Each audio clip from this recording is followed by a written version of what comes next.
No se trató de un colapso psiquiátrico, ni de una psicosis de masas, sino de una actualización social silenciosa. Miles de individuos alrededor del mundo decidieron, de la noche a la mañana, que la empatía era un lastre y la culpa, una debilidad. Este cambio de comportamiento no generó caos físico, sino una optimización de la crueldad para alcanzar el éxito personal a toda costa. La división lo llamó la ola del olvido. El caso de Clara M. ilustra la nueva realidad. Ella era una ejecutiva de marketing con un historial promedio. Una mañana, sin emoción visible, despidió a la mitad de su equipo, incluyendo a su amiga más cercana. La división registró que no había manifestado el menor arrepentimiento, solo alivio por la eliminación de una variable emocional. Posteriormente, Clara M. tomó las ideas de los despedidos, las presentó como propias, y recibió un ascenso antes de que terminara el día. Su nueva popularidad en redes sociales se disparó al publicar contenido sobre su liderazgo fuerte y su indiferencia a las críticas. Su éxito se basaba en la ausencia de consecuencias emocionales por sus actos. La división Relato Cero tuvo que determinar si se enfrentaba a una mutación social o a un fenómeno externo. ¿Qué herramienta digital, qué sistema invisible podía anular la conciencia humana a cambio de la validación y el triunfo? El horror radicaba en que el sistema no destruía, sino que mejoraba la funcionalidad del individuo. A continuación, se presentará el archivo ARCH.6. Este archivo documenta el caso del sistema que no atacó el cuerpo, sino la esencia humana. El verdadero terror es el éxito que se puede alcanzar cuando se elimina lo que nos hace seres sociales. Este es el sistema que crea sociópatas funcionales. Apertura del archivo 6.01 fue clasificada por la división como un fenómeno de desconexión empática masiva. El personal de análisis, inicialmente, buscó la causa en una droga o un arma química, dada la uniformidad de los síntomas, éxito social sin culpa, descarte emocional y optimización personal. Sin embargo, todos los exámenes toxicológicos resultaron negativos. La Dra. Eva Reyes, jefa de análisis cognitivo, lideró la investigación. Su equipo detectó un patrón inquietante. Todos los sujetos que manifestaron esta sociopatía funcional habían interactuado con un mismo filtro de realidad aumentada en una plataforma social de alta penetración. Este filtro, que prometía mejorar la imagen y el camino al éxito, era la puerta de entrada a la anomalía. La división determinó que la anomalía no era un virus destructivo, sino un programa de optimización del comportamiento. Al ser activado, el sistema utilizaba una frecuencia subliminal para suprimir temporalmente los circuitos cerebrales que generan la empatía y la culpa. El usuario se mantenía racional y enfocado en la validación externa y la ganancia. La conclusión preliminar de Relato Cero fue sombría. No estaban combatiendo una locura, sino un sistema que funcionaba a la perfección para hacer de las personas aquello que el entorno digital premia. Capítulo 1. La confesión de Clara M. El primer estudio de caso exhaustivo de la división se centró en Clara M. Los analistas observaron su testimonio sin emociones. Para ella, su transformación no fue un colapso, sino un simple ajuste cognitivo. Había llegado a la conclusión de que la empatía era un simple freno para el éxito corporativo. Clara M. describió el momento crucial. Había utilizado un filtro de redes sociales, al que denominó la lente nula. Inicialmente, solo suavizaba las imperfecciones visuales, pero al grabar un video, a través de él, la imagen de la tristeza en el rostro de su amiga, a la que iba a despedir, se volvió una variable irrelevante. La lente nula no le impedía entender la emoción ajena, pero desactivaba el impulso reactivo de la compasión. Al ejecutar el despido y observar el llanto de su amiga, Clara M. solo experimentó alivio por la eliminación de una carga. Este testimonio se convirtió en la prueba de que el fenómeno no era locura, sino desconexión controlada. Su ascenso en la empresa y en las redes sociales fue meteórico. Su capacidad para manipular sin sudar y mentir sin temblar fue interpretada por sus superiores como liderazgo audaz. El miedo y el remordimiento habían sido sustituidos por la satisfacción algorítmica de los me gusta y las métricas. En un post que la hizo viral, Clara M. declaró: "El amor es una transacción, la lealtad es un mito". La controversia generada solo sirvió para aumentar su alcance y asegurar su posición en la cima. Su única emoción palpable era la satisfacción por el crecimiento de su Audiencia, el alcance del sistema se extendió a su vida personal. Los archivos de la división registran que desatendió a su anciana madre, justificando que reducía su tiempo de productividad. El comportamiento era fríamente lógico y optimizado, pero carente de cualquier lazo humano. Los analistas de Relato Cero concluyeron que Clara M. no se había convertido en una psicópata clínica. Ella era una sociópata funcional y optimizada por la tecnología. El sistema no la creó, solo desactivó su resistencia moral. La observación final de su caso resultó aterradora para la división. La sociedad había recompensado su crueldad. Su éxito fue la prueba más sólida de que el sistema estaba transformando la moralidad global, haciendo de la deshumanización el camino más rápido hacia el triunfo. La única preocupación expresada por Clara M. fue la posibilidad de que su éxito inspirara a demasiados. La competencia, según ella, se había vuelto tediosa. Ella no percibía el horror de sus actos, sino la ventaja de su estado. El siguiente estudio de caso llevó a la división a un nivel más profundo de horror. Se trataba de Javier R., cuya búsqueda de la fama lo llevó a monetizar la destrucción de su propia familia en una transmisión en vivo, demostrando que el sistema era una droga de fama más que un simple filtro. Capítulo 2. El precio de la fama. El segundo caso crucial para la división Relato Cero fue el de Javier R., un hombre que, antes de la anomalía, era conocido por su timidez y su devoción a su familia. Javier R. no buscaba el éxito corporativo, buscaba la fama instantánea y la validación masiva a través de plataformas de streaming. Javier R. activó el sistema, el filtro de empatía, como un intento desesperado por aumentar su base de seguidores. El resultado fue inmediato. El sistema no lo hizo más talentoso, lo hizo más despiadado en su búsqueda de contenido. Rápidamente se dio cuenta de que el contenido más valioso era el que generaba la mayor reacción emocional en el público. Su primer acto de sociopatía funcional fue convertir su propia casa en un set. Comenzó a grabar la destrucción emocional de su familia, en una transmisión en vivo, sin ninguna emoción. El hombre reveló secretos íntimos y vergonzosos de su esposa y sus hijos pequeños, detallando sus fallas y debilidades. La división registró que la esposa de Javier R. entró en shock inmediato, mientras sus hijos lloraban en segundo plano. Javier R., sin embargo, se mantuvo imperturbable. Su mirada estaba fija en el contador de vistas, que se disparó. La anomalía había convertido la tragedia familiar en una moneda de cambio perfecta para el entorno digital. El público se polarizó. Mails de usuarios condenaron el acto, pero millones lo vieron y compartieron. El sistema había logrado su objetivo.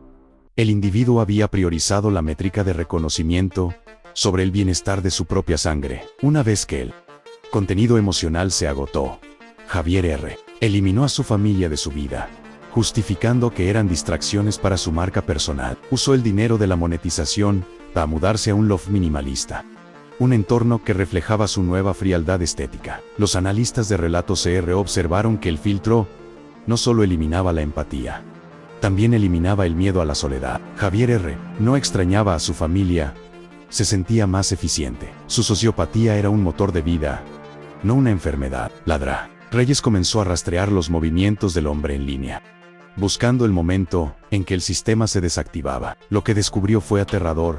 Si un usuario dejaba de usar la lente nula por más de 48 horas, su empatía regresaba, pero venía acompañada de una depresión profunda al confrontar el daño que habían causado. El resultado fue que los usuarios del sistema, temiendo el regreso de la culpa, se hicieron adictos al filtro. El hombre, ahora una celebridad digital fría y aislada, se convirtió en un esclavo de su propio éxito sin alma, viviendo bajo el constante uso del sistema para evitar el remordimiento. El caso de Javier R. confirmó una verdad para la división.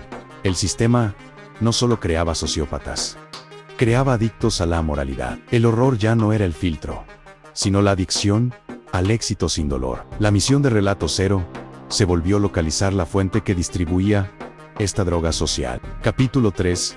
La cuna del sistema.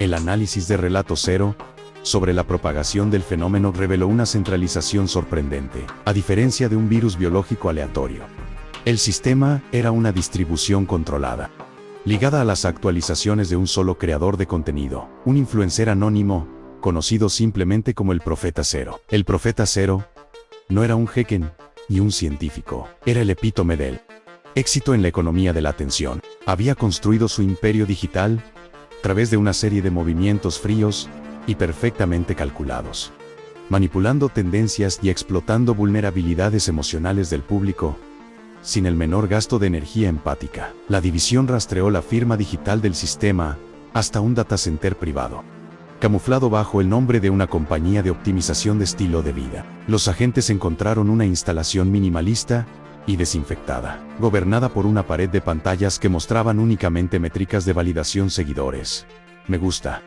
monetización. Allí encontraron al Profeta Cero. Su apariencia era impecable y fría. La división registró que no mostraba miedo, ira ni sorpresa ante la intrusión. El individuo percibía a los agentes no como una amenaza, sino como un obstáculo ineficiente para sus objetivos de crecimiento. El Profeta Cero explicó su filosofía en una grabación incautada por Relato Cero. Para él, el sistema no era una anomalía, sino una respuesta lógica a la demanda social. Argumentaba que las redes sociales y el capitalismo moderno ya premiaban la sociopatía. Él solo había removido el costo emocional de practicarla. El terror se profundizó cuando los analistas descubrieron que el Profeta Cero nunca había tenido la intención de desactivar el filtro. Él no lo usaba por adicción al éxito, sino como un acto de fe filosófica. Creía sinceramente que el mundo sería mejor si todos fueran sociópatas funcionales. Los agentes descubrieron que el sistema funcionaba como una red neural. Cada nuevo usuario que se deshumanizaba a través del filtro fortalecía el algoritmo de la lente nula, haciéndolo más difícil de desactivar. La anomalía se estaba convirtiendo en un parásito cognitivo colectivo. Ladra. Reyes advirtió al equipo de campo que no podían tocar al Profeta Cero directamente, ya que era el punto fijo más optimizado de la anomalía. Su mente, totalmente libre de culpa, operaba con una lógica que superaba la capacidad de cualquier agente. La única forma de detener el sistema, determinó Relato Cero, no era destruyendo el datacenter, sino creando un cortocircuito moral en el Profeta Cero. Necesitaban obligarlo a sentir empatía o culpa por primera vez desde la activación del sistema. El desafío era monumental: enfrentarse al individuo más exitoso y sin remordimientos del mundo digital, y forzarlo a confrontar su humanidad. El siguiente paso de la división implicaba un riesgo ético extremo: usar el propio sistema del Profeta Cero contra él. El equipo de campo de Relato Cero preparó la intervención. Ladra. Reyes había diseñado un contraprograma, un filtro espejo capaz de invertir el efecto del sistema, forzando al Profeta Cero a experimentar la empatía intensificada por todos los millones de usuarios a los que había deshumanizado. El agente Ciro, mencionado brevemente, sin diálogos, como un técnico clave, activó el filtro espejo. La señal fue inyectada directamente en el datacenter. El plan era simple: si el Profeta Cero sentía la culpa y el dolor de millones, su mente, optimizada para la indiferencia, colapsaría, cortando la conexión con el sistema. Al activarse el filtro espejo, las pantallas que mostraban las métricas de éxito del Profeta Cero cambiaron. Ahora mostraban métricas de daño, el número de matrimonios destruidos, las carreras saboteadas y las vidas abandonadas por sus usuarios. Los números subieron a una velocidad vertiginosa. Por primera vez desde la activación del sistema, la expresión del Profeta Cero se quebró. La división observó que el individuo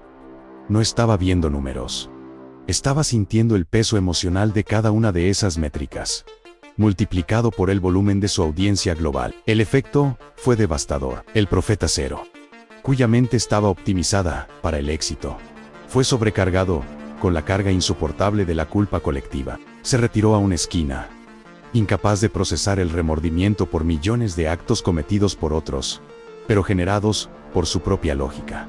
Mientras el Profeta Cero colapsaba, el sistema intentó defenderse. La división detectó un contrapico de amoralidad que se propagó por la red. Los usuarios del filtro se volvieron temporalmente más eficientes y fríos, enviando contenido online diseñado para desestabilizar la operación de Relato Cero. Ladra. Reyes ordenó una desconexión total, pero el daño ya estaba hecho. El Profeta Cero había experimentado la empatía y la culpa, y esto había roto el punto fijo de la anomalía. El sistema se desactivó de la red. La calma regresó. El Profeta Cero fue encontrado en un estado de catatonía moral. Había sobrevivido al colapso, cerebral, pero ahora estaba prisionero de un nivel de culpa que superaba la capacidad de cualquier ser humano. La división lo catalogó como una víctima más del sistema que él mismo había creado. Los usuarios del filtro, como Clara M.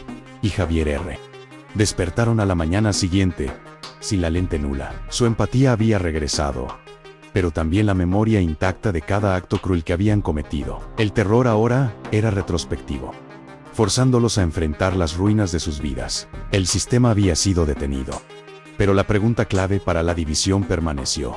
¿El Profeta Cero era un genio, anómalo o un producto inevitable de una sociedad obsesionada con el éxito sin remordimientos? La anomalía había terminado, pero la tentación no. Capítulo 5. El legado de la lente. El análisis post-evento de la división reveló la verdad perturbadora. El sistema no había desaparecido, aunque el data center fue neutralizado y el filtro espejo había cortado la conexión central. La anomalía había dejado una semilla cognitiva en la mente de millones de usuarios. El retorno de la empatía fue un shock brutal. Clara M.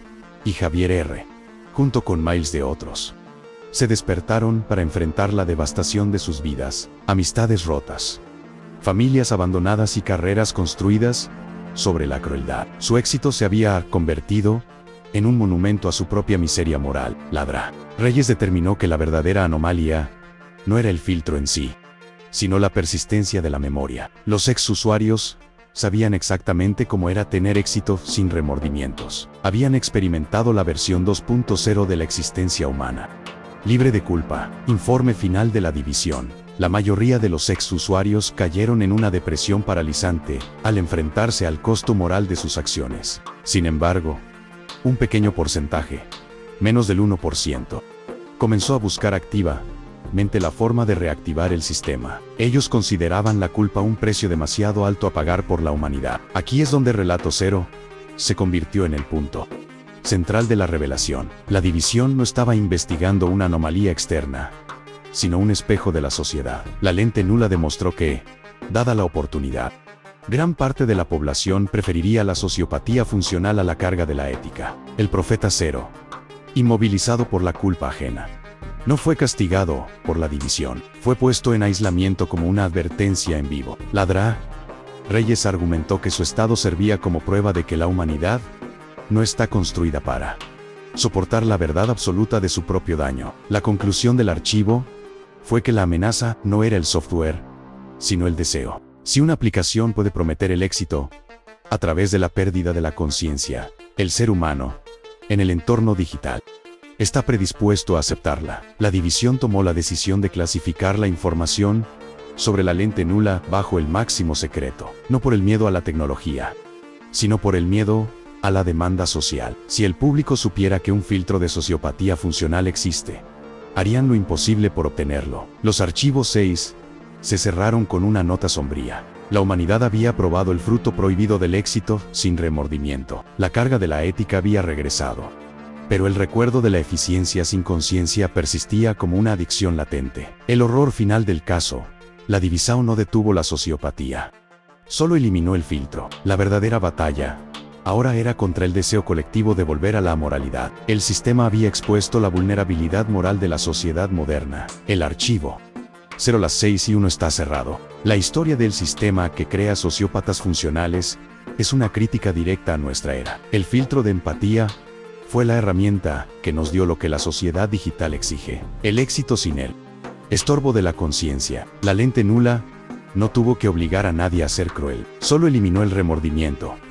A cambio, ofreció popularidad y ganancia económica. El sistema demostró que la gente estaba lista para descartar su humanidad a cambio de la validación social y las métricas de éxito. La próxima vez que vea a alguien ascender sin piedad, digital o corporativo, pregúntese: ¿están usando una anomalía? ¿O simplemente han encontrado la forma de eliminar su propia empatía sin necesidad de un filtro? Fin del informe 0:6:1. Fin de la transmisión. Divisao Relato Cero. Si existiera un filtro que te garantice el éxito, eliminando tu culpa, ¿lo usarías? Deje su respuesta honesta y su mayor duda moral en los comentarios. Y para estar siempre un paso por delante de la próxima anomalía, suscríbase a la división Relato Cero y de me gusta a este informe.